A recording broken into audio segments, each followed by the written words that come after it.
There is a moment in many careers when a person suddenly realizes something disturbing. Not that their job is difficult, not that the work is stressful, but that something about the way they are being treated feels wrong. Maybe it's the jokes that cross a line. Maybe it's the constant criticism in front of others. Maybe it's the silence when they speak in meetings. At first, they tell themselves it's nothing. Maybe I'm overthinking. Maybe that's just how this office works. Maybe I just need to toughen up. But slowly, the pattern becomes impossible to ignore. And by the time they finally understand what's happening, the damage is already deep. Confidence is gone. Energy is drained.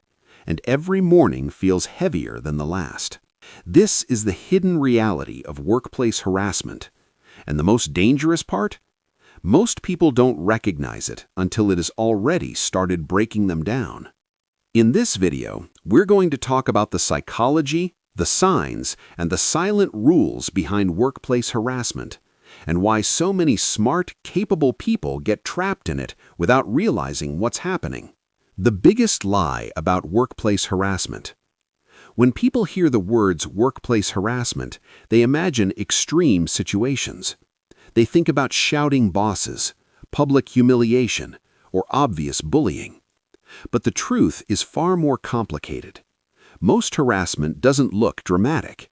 In fact, the most damaging forms are subtle.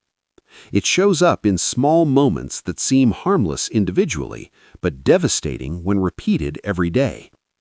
A manager who constantly interrupts you but listens patiently to others. A coworker who jokes about you in ways that make everyone laugh except you. A supervisor who gives you impossible deadlines while giving others flexibility. None of these moments seem big enough to complain about, so people stay silent. And that silence is exactly what allows harassment to grow. Because harassment thrives in environments where people start believing they are the problem. Why harassment often targets the wrong people. Many people assume harassment happens to weak employees, but in reality, the opposite is often true. Workplace harassment frequently targets competent, responsible, and ethical employees. Why? Because these employees threaten insecure leaders. If someone in the office works harder, communicates better, and earns respect naturally, they become a risk to anyone who holds power but lacks confidence. Instead of improving themselves, insecure managers sometimes choose another path. They try to reduce the threat. And the easiest way to reduce a threat is to slowly damage the person's reputation and confidence. This can happen through constant nitpicking, excluding them from decisions, taking credit for their work, public criticism, private intimidation. The goal isn't always conscious, but the result is the same. The target slowly begins to question their own ability. The silent psychological damage. One of the reasons workplace harassment is so destructive is that it doesn't only affect your job, it affects your identity. When negative treatment happens repeatedly, the brain begins to absorb it as truth. A confident employee slowly becomes hesitant. A creative thinker stops sharing ideas. A motivated worker starts doing only the minimum required. Not because they suddenly became less capable, but because the environment has trained them to expect punishment for speaking up or standing out. Over time, this creates a dangerous cycle. The more the person withdraws, the easier it becomes for others to label them as not confident enough, not leadership material, not proactive. Ironically, these labels are often the direct result of the harassment itself. The signs most people miss. Workplace harassment rarely begins suddenly. It usually grows through patterns. Here are some signs many employees ignore until it's too late. Number 1. Public criticism, private silence. Your mistakes are highlighted in meetings, but your successes are ignored. Number 2. Constant moving targets. No matter how well you perform, expectations keep changing. Goals are never clearly defined. Number 3. Isolation. Important meetings happen without you. Information reaches everyone else first. Number 4. Disrespect disguised as humor. Jokes are made at your expense. And if you react, you're told you're too sensitive. 5. Credit theft. Ideas you suggested suddenly become someone else's achievement, and questioning it makes you look defensive. Individually, these moments may seem minor, but together they create an environment where one person becomes the permanent target of subtle hostility. Why most victims stay silent? A common question people ask is simple. If harassment is happening, why don't people just report it? The answer is more complicated than most realize. First, many employees worried they won't be believed.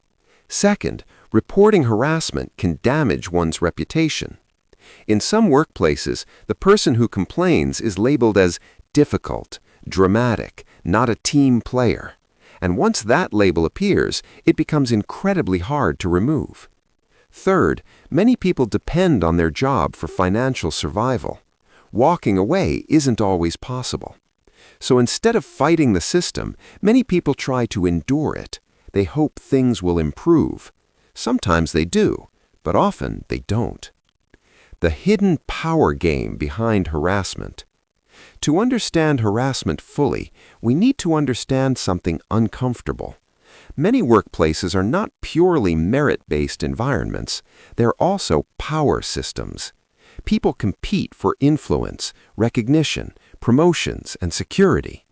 In these systems, some individuals believe the best way to protect their position is to weaken others. Harassment becomes a tool, not always aggressive, but strategic. By making one person look incompetent or unstable, others strengthen their own position. This is why harassment often continues even when everyone can see something is wrong, because stopping it might require confronting someone with power, and many people avoid that risk. The long-term cost of ignoring it. When harassment goes unchecked, the consequences extend far beyond one employee. Productivity drops, creativity disappears, trust inside the team collapses. But the biggest cost is human. Talented employees leave, not because they lack skill, but because the environment slowly convinces them they don't belong there. And by the time they leave, the organization has already lost something valuable: experience, potential, integrity. Ironically, the people responsible for creating the toxic environment often remain, while the people who could have improved the workplace are the ones who walk away. How smart professionals protect themselves. While you can't control every workplace environment, there are strategies that help protect your career and mental stability.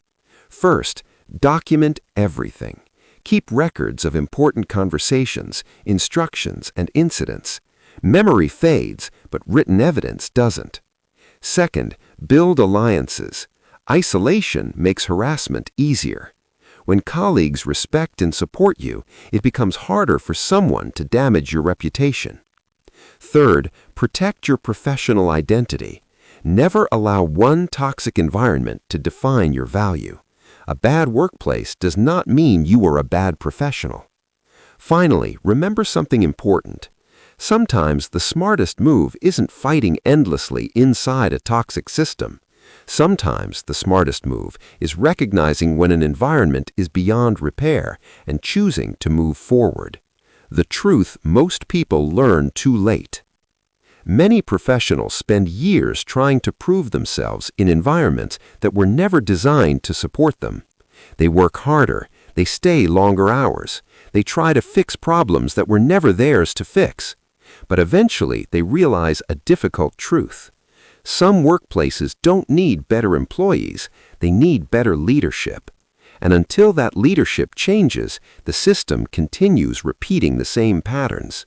New employees arrive, the same dynamics appear, and another talented person slowly begins questioning their worth.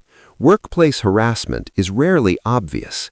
It hides behind office jokes, shifting expectations, and subtle power games. But its effects are real. It drains confidence, it damages careers, and it silently pushes capable people out of environments that should have valued them. Recognizing these patterns is not about becoming paranoid, it's about becoming aware. Because once you understand how these dynamics work, you stop blaming yourself for problems that were never yours. And that awareness is often the first step toward reclaiming control over your career. If you've ever experienced something like this at work, you're not alone. Many professionals go through the same silent struggle. So tell me in the comments, what is the most toxic behavior you've seen in a workplace? Your experience might help someone else realize they are not imagining things. And if you want more videos that reveal the hidden psychology of workplaces, the things nobody explains but everyone experiences, make sure you subscribe to Meridian Insights, because understanding the system is the first step to navigating it.